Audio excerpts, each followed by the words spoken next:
Greetings, everyone. It's not Friday, but it's a little better than I did last week when I didn't manage to get anything done on the video until Sunday. At least it's Saturday. I'm going to hopefully be able to post this and get the email out before lunchtime. But there's an awful lot to talk about. Um, First off, as you may have noticed, Shanika went pretty wild a while back with her hair, and I was very jealous.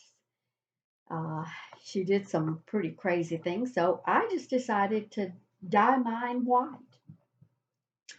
The only difference is Shanika had to go to a hairdresser, but I didn't.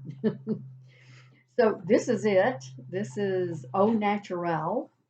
I got to decide whether I'm going to leave it this way or go back. So, but for now, I just didn't have the time, frankly, or the energy to do anything about putting it back. So I am going a la Shanika.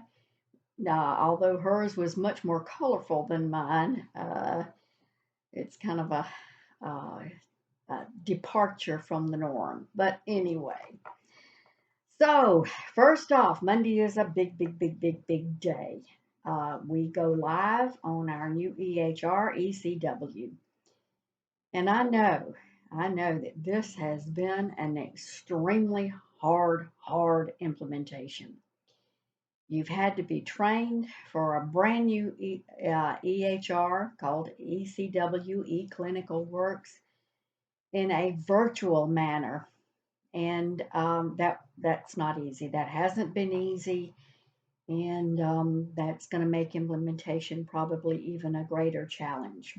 But you've done well during the training, and we are going to have a lot of support available for you throughout the week next week through implementation, and there will be more training available. So literally, fear not. We will muddle through. I know we've had literally the perfect storm in the last week of a new EHR implementation and then a crash with our hosted folks, the folks who do our hosting for so many of our services, like email and components of the electronic health record, the internet access. It was a perfect storm. NetGain, our hosting partner, was cyber attacked, and it really did a number on their ability to be responsive. And things are slowly coming back online. We were not the only ones that were impacted by this, but it's been a real challenge. And then the third part of the perfect storm was the quarantine. We've had more staff on quarantine than we've had in a long time. I'll get back to that later. But it has been a perfect storm of difficulty. But I know y'all can do it. I know that you will make the best of it. And I know that hopefully in about 3 months, we'll not even remember this challenge for implementation.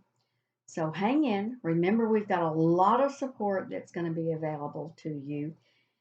We will make all the training in the world available to you as we go forward with this. So fear not.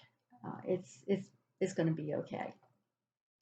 A little bit of good news. The next payday is Friday, and if I am correct, I think that is December the 18th. I may be wrong. I seem to be challenged on keeping dates straight. You know, this COVID has really been difficult. I've had so many friends that we would be having a meeting or something. I go, well, what day is it? But next Friday is payday. Hallelujah. I know that's an important payday for everyone. Normally, it would be the payday right after our staff meeting. We would be having a staff meeting next Thursday, but we're not. And for obvious reasons. As a matter of fact, for this entire year, we have not had a single staff meeting. And we felt the impact of that. Normally, at the end of our year and at our staff meeting that's right at the end of our year, we do end of the year employee bonuses. And it's a good thing. It comes at a great time, and we can always use that for those last minute things that we need to pull together for Christmas or for our own needs. And normally we do a flat $50 end of the year bonus. I'll be frank with you, this year's been a tough year. It's been a tough year all around. But like I just said, we haven't had 3 staff meetings. And not only was our staff meeting in December was going to be the end of the year staff meeting, but it was also supposed to be our big 40th year anniversary celebration. We were going to blow it out of the park. But we can't, and we didn't. Now, we did have some very nice gifts that we shared with everyone, but frankly, that those things had been budgeted for a long time. So, bottom line is, what I did is I asked Tim Walters, our Chief Financial Officer, to sweep up everything that we would have been spending in staffing and staff meetings and so forth, and instead disperse that as a larger end of the year bonus. And he did so. And I am so happy to tell y'all that you will be getting a second paycheck next week in your direct deposit. And it will be both the normal end of the year bonus, the $50, plus an additional $150 for a total of $200. Yes. Um, it's what we can manage in this year of pandemic, and we wanted to share with you. So look for that. It'll be a welcome addition to folks as you begin to face the holidays and the end of the year. I'm glad that we were able to accomplish that. Shifting to another topic, um, if you haven't heard the news, Chesterfield is complete. The building only has a few little loose ends that need, but we are being allowed to occupy it. That's what's called, the contractors call it a certificate of occupancy.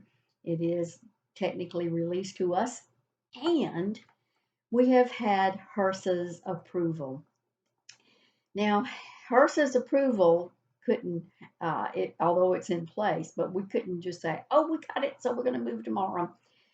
Frankly, as folks began to realize that here we are in the middle of an electronic health record implementation, and then boom, we've got the Christmas holidays, and many people on vacations, and add to that, many people on quarantine. So the bottom line is, even though the building's complete and HRSA has given approval, we're actually not going to be moving until right at January. As a matter of fact, our first date of service after the move is all accomplished and everything in the new Chesterfield building will be January the 12th. That is so exciting. If you haven't seen that building, there are some pictures that are posted on Facebook to get a taste of it. And if you're up in the Chesterfield area, please take a tour through. It's really a marvelous building. Not near as big as McCall, but really a marvelous building. I'm going to change a focus now for a closing, and I'm going to talk about COVID. Um, First, I'm going to talk about the vaccine. Yes, we will be a vaccine distributor for the Department of Health. We have not received the final okay in our agreement, but we have no reason to believe that that will be delayed. So, other than what I've just told you, is that yes, we will be a distributor for it. First, there is a rather complicated list of who and in what order DHEC wants folks to be vaccinated.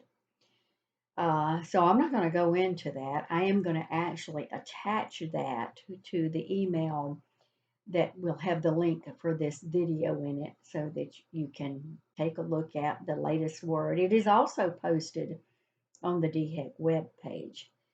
I know that many of y'all are kind of in a quandary on yes or no, am I going to take the vaccine or am I not going to take the vaccine? But I want to say that I understand. I totally understand, and I think everyone across the nation understands.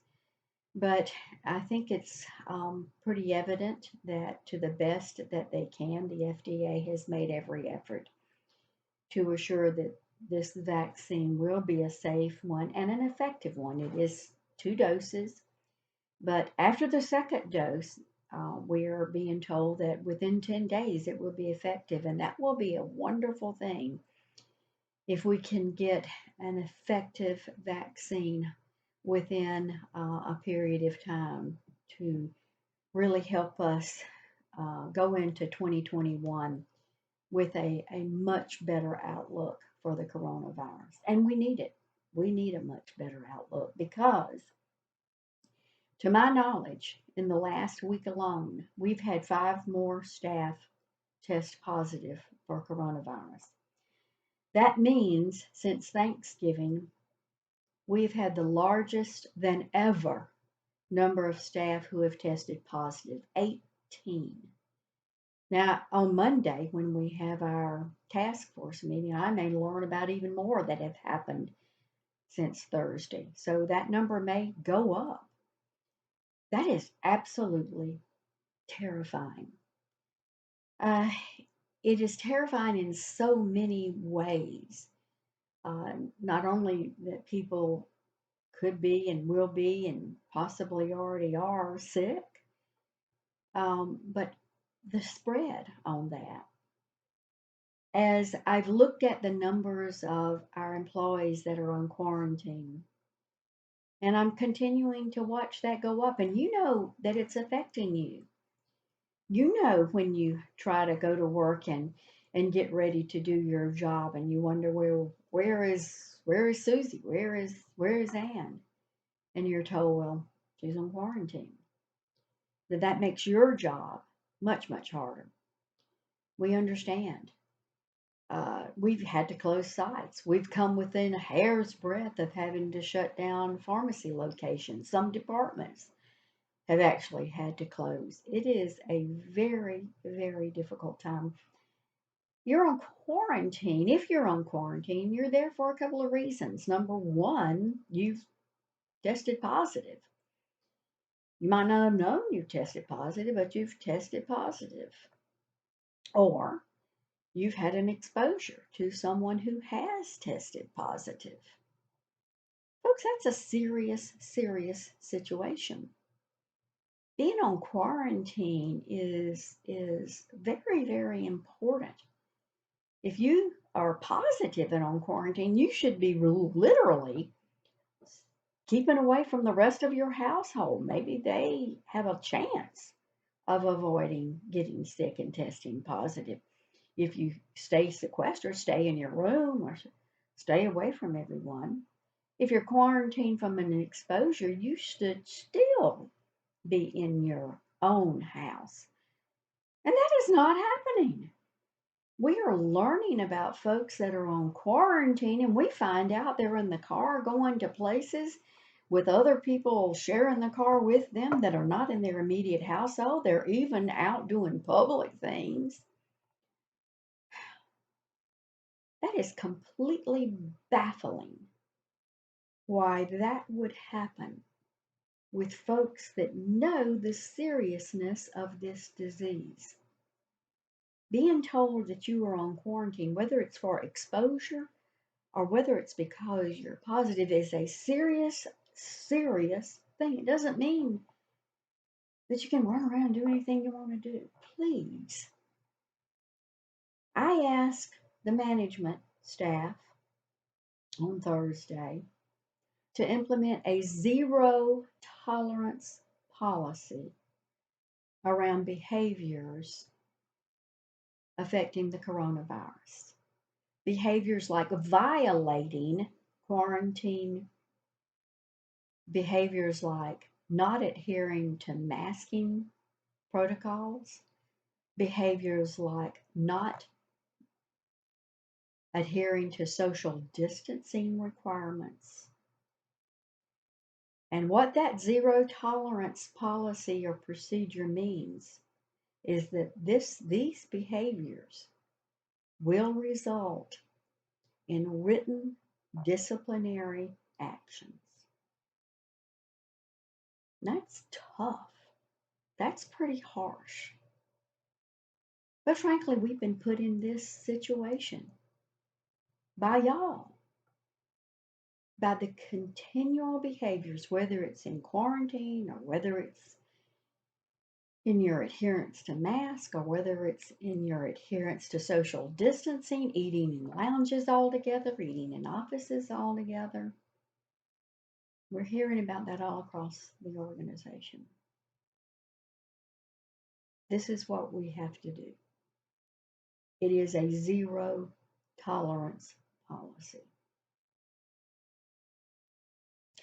And I know you're probably thinking, well, when I'm off work, my time is my time. Well, let me tell you, in this era of pandemic issues, we're in a national state of emergency. And I'm not going to say all bets are off, but there are plenty of circumstances that are happening across, well, I can go ahead and say across the world. It's happening in the United States, where behaviors that are being undertaken by healthcare employees that are in defiance of things like quarantine, in defiance of best practices for containing this pandemic, such as social distancing, such as masking, they are being either suspended or terminated. And these suspensions and terminations will hold up in courts. But I'll tell you one thing else.